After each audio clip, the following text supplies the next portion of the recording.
this is Jen from Windrose Fiber Studio. Our crochet project for today is Apothecary Jars.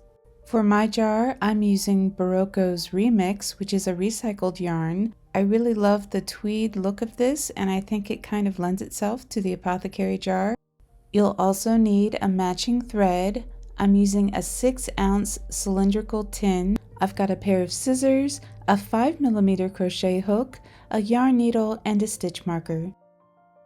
Our project begins with a magic ring and then a chain 1, and then we'll be working 6 single crochets into our magic ring. If you're uncomfortable making a magic ring, a great alternative is to chain 2, work 6 single crochets into the second chain from your hook, and then when you're weaving in your beginning tail a little later on, make sure you close up that hole if it's a little bit big while you're weaving in that loose end. Please note that while I've been chatting, I also took the time to mark my first stitch. It's very helpful to always mark your first stitch when you're working in the round. That way, if you happen to lose count, it's very easy just to pull out a few stitches, go back to the beginning of a round, and start over. Once you complete your 6th single crochet, go ahead and pull on that beginning tail and close your ring, and we're ready to move on to round 2. In round 2, we'll be working a single crochet increase in each stitch around. A single crochet increase simply means to place 2 single crochets in the next stitch. Note that I'm marking my first stitch of the round and then continuing on. This round will have a total of 12 stitches.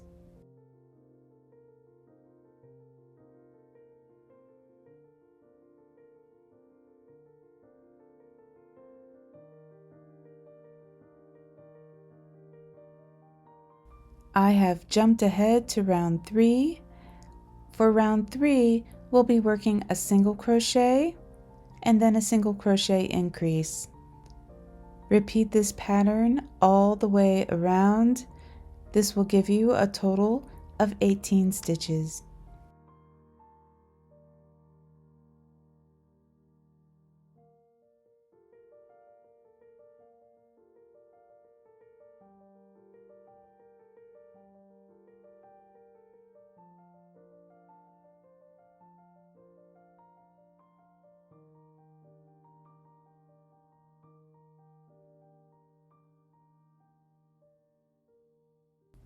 We have just sped our way through round 3. We've got a nice little circle.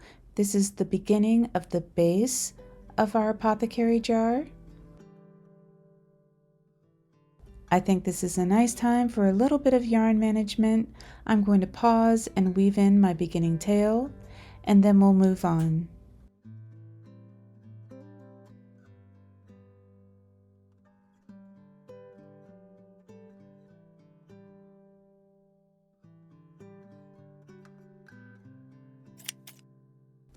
And with that out of the way, we're going to move on to round 4. The pattern for round 4 is to work a single crochet increase and then 2 single crochets. At the end of this round, there will be a total of 24 stitches. Please remember to continue to mark the first stitch of each round. I also wanted to point out that I will be varying where I make the increases from round to round. I want to make a true circle, and if I increase in the same position on each round, what I'll have is more of a 6-sided figure.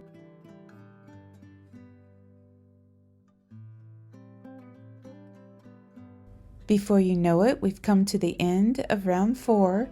If we take a quick peek, we can get an idea of how many more rounds we need to cover the base of our tin. And with that in mind, we'll carry on to round 5. For round 5, we'll be working 2 single crochets, then a single crochet increase, and then 1 single crochet. We'll repeat this pattern all the way around for a total of 30 stitches. By now, I'm sure you have noticed the pattern. Each round is a multiple of 6. At the end of round 5, we'll have a total of 30 stitches. 5 times 6 is 30. This is helpful because if you happen to be working on a larger tin than I am or working with a different yarn, you may have a different number of rounds to cover the base of your tin. For example, at the end of round 5, I have 30 stitches. At the end of round 6, I will have 36 stitches. So for every 5 stitches in round 6, I need there to be 1 increase. For our round 6, work a single crochet, then a single crochet increase, and then 4 single crochets. Repeat this pattern around, and at the end of round 6, you'll have 36 stitches. And if you do need to make a few extra rounds to cover the base of your tin, just remember to continue to vary where you place your increases. I hope that doesn't sound confusing. If you have any questions about your project, please leave them for me in the comments below, and I will be happy to help.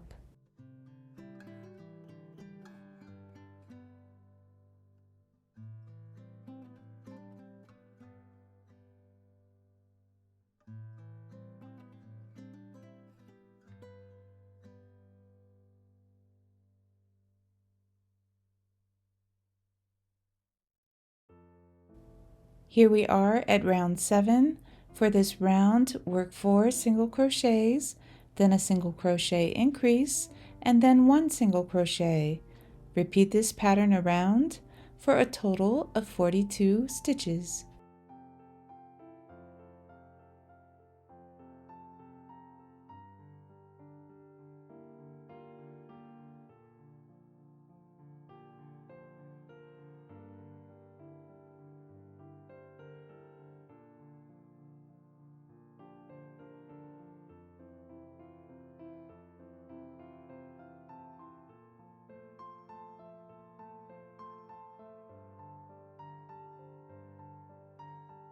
And with my last stitch placed, let's have a look at our work.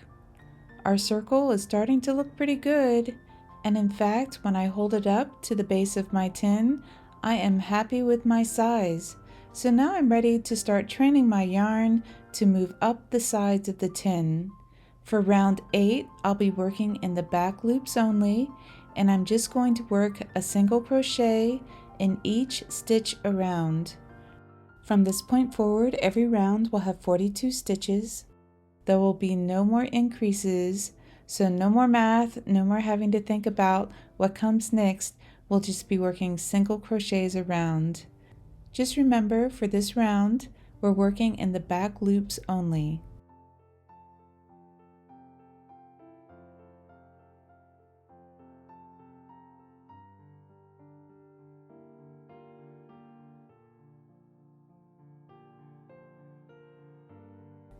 Here we are at the end of round 8, and you can see that by working in the back loops, it helps the yarn to start working its way up the sides of the tin. It also gives the base a little more definition. Going forward, rounds 9 through as many rounds as you need to get to the top of your tin, you'll just be working a single crochet in each stitch around. Continue to mark the first stitch of each round. For my size tin and my gauge, the yarn I'm working with, and a 5mm hook, it took me 20 rounds to get to the top of my tin. It may take you a few more or a few less, and that's okay. The goal is to keep working in the round until we completely cover our tin. I feel like I'm getting close, so let's try mine out.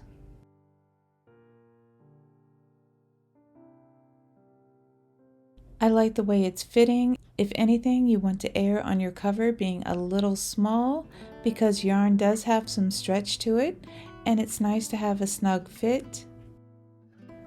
So you can see I still have a little space left, and I need at least one more row to get all the way to the top. While I work on this last round, I just wanted to point out that I do realize I'm using a tin and I called these apothecary jars. Anything cylindrical though looks really nice with this. The canning jars that have the larger opening, the large mouth canning jars, those look really good. Coffee tins work really well. So have fun trying this out with all sorts of containers.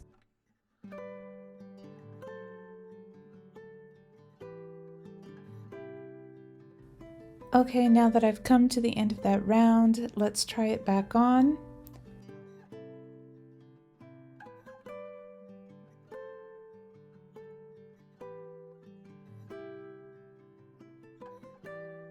We will complete our cover with a round of front post slip stitches. To create a front post slip stitch, insert your hook into the next stitch and out of the following one. Yarn over, pull it underneath that front post and through the loop on your hook. When you make the next stitch, your hook is going to go into the stitch that you just came out of, the stitch where your working yarn is coming out, and then it comes out of the next stitch. You yarn over, pull it underneath that post and through the loop on your hook. Continue to work these slip stitches all the way around your cover until you get back to the beginning.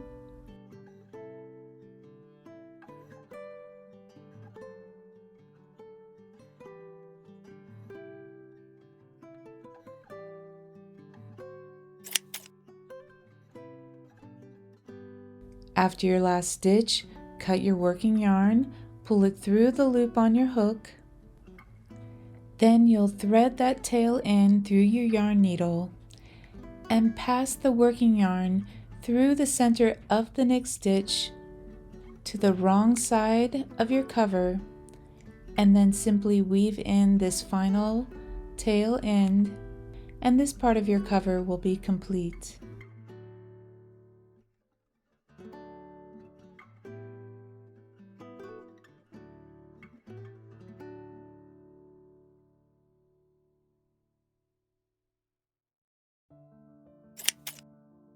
By making this additional row of slip stitches, it gives our cover a nice finished edge. It also makes it a little thicker and therefore a little bit tighter around our container, so it stays up that much better. Our jar is looking nice and we're well on our way, but what really drives home the look of the apothecary jar is that little window with the label inside. So let's go ahead and make our label window. We'll begin by chaining 17. I am using the same color yarn, but you could change up your yarn to make this window stand out even more.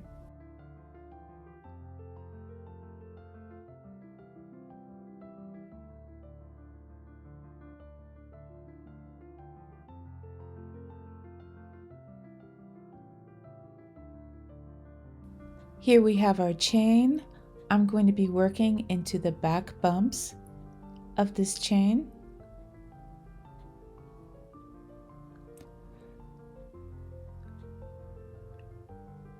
To complete our window, we're going to single crochet in the second chain from the hook, and then we're going to work 4 more single crochets.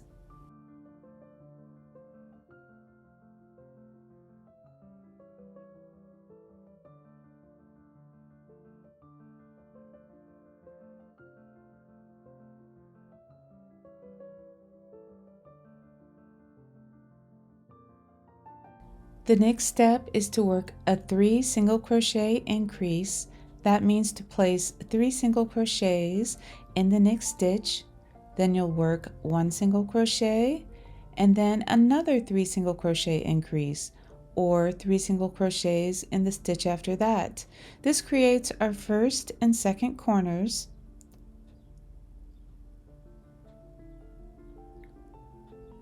After that, we'll work 5 single crochets.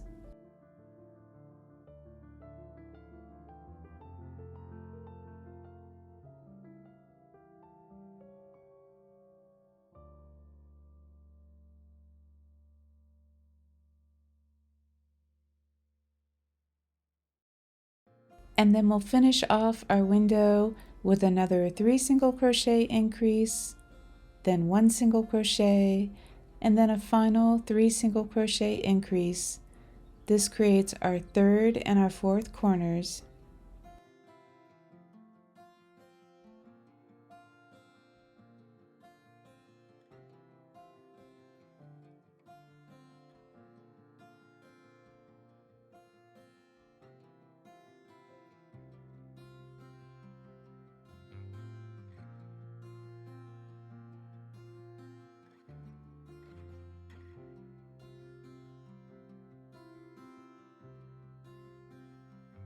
This gives us our general shape, but we need to close off our rectangle.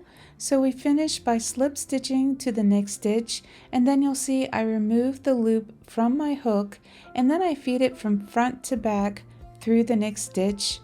Then I'll weave in that ending tail.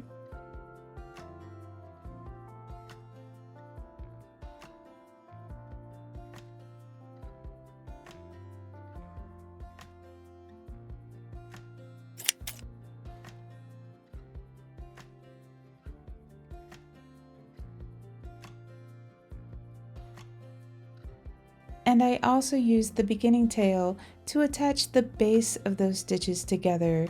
I just simply take that beginning tail and thread it through the stitch next to it to hold our rectangle together.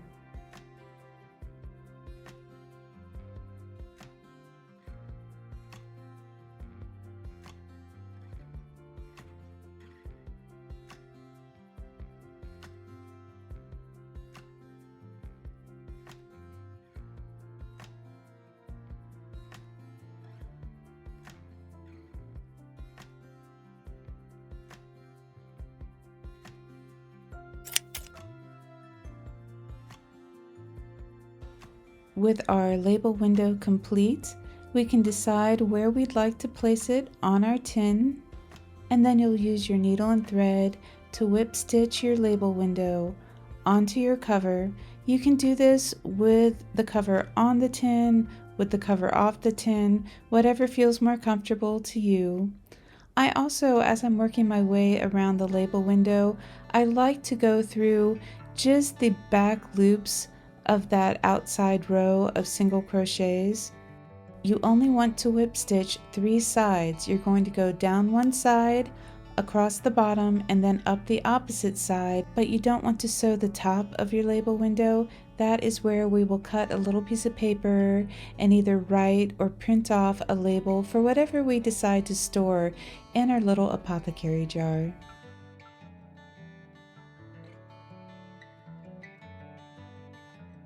If you want to make this cover permanent, you could use a little clear glue or hot glue to make sure that it is permanently affixed to your tin.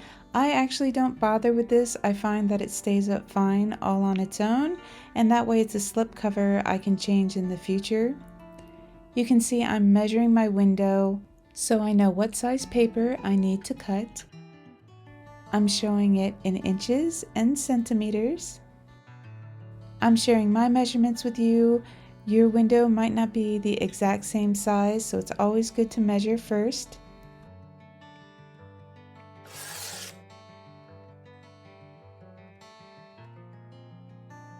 I am using my label maker because my handwriting is not that pretty.